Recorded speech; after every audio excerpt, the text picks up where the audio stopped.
Work experience.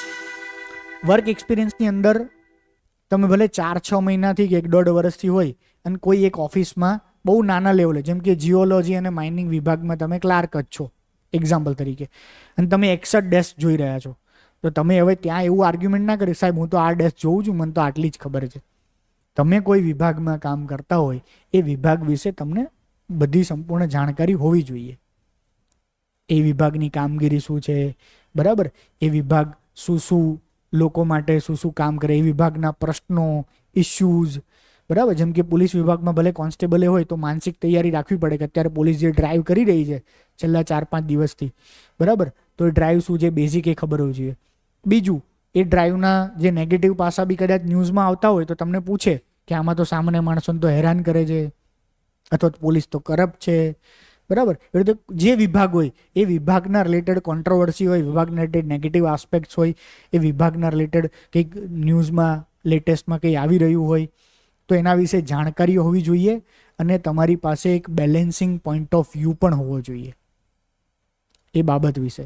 RTO તો કે એ તો મોસ્ટ કરપ્ટ વિભાગ છે એક્ઝામ્પલ, સીધું આવી રીતે જ મે બી શરૂઆત કરે અમુક સમય પછી, અથવા તો એના રિલેટેડ મોટી કોન્ટ્રોવર્સી કે, બરાબર.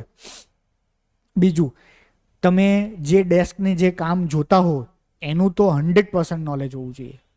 કદાચ એ જે ઓફિસર હોય મે બી એ ડિપાર્ટમેન્ટ કે વિભાગમાં ભૂતકાળમાં કામ કરેલું હોય તો એમને વધારે ઇન્ટરેસ્ટ જાગે, તો એ તમારી કામગીરી વિશે પૂછે, તમે શું નવું કર્યું, શું ડિફરન્ટ કર્યું એ પણ પૂછે. જેમ કે ઘણા બધા ટીચર હોય છે, ટીચર હોય ને પણ જીપીએસસી યુપીએસસીની તૈયારી કરતા એને પહોંચ્યા હોય, બરાબર, તો એને પૂછે કે ભાઈ તમારે જે સ્કૂલ છે એનું રિઝલ્ટ કેમ આવું આવે છે, કેમ સરકારે આટલું બધું પ્રવેશોત્સવ કે ગુણોત્સવ કરવો પડે છે, કેમ ડ્રોપ આઉટ રેશિયો વધારે છે, ઓકે તમે શું કર્યું તમારી સ્કૂલમાં ડ્રોપ આઉટ રેશિયો ના થાય એટલા માટે, બરાબર.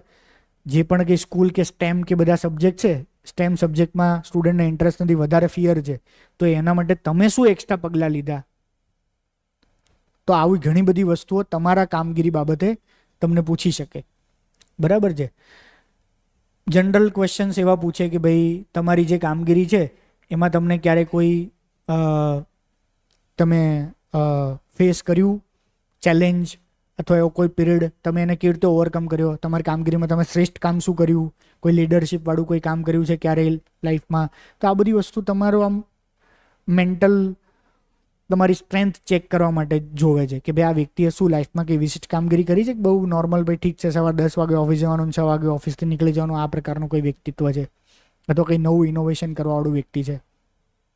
તો તમારા પ્રેઝન્ટ કામગીરી, હવે એમાં તમારું પ્રાઇવેટ કામનું આવી જાય, સમજ્યા ને. તમે એવું કહો છો હું ખેતી કરું છું, ફાધરને હેલ્પ કરું છું, તો એટલીસ્ટ એવું કંઈક એક્સપેક્ટ કરે કે આપણા બાપ દાદા જે રીતે ખેતી કરતા હતા એ રીતે શું આપણે યુવાનો ખેતીમાં જઈને કંઈક ડિફરન્ટ કર્યું, કંઈક નવું કંઈક અલગ કર્યું, પપ્પા કરતા હતા એની કરતાં આપણે કંઈક બીજા સજેશન આપ્યા.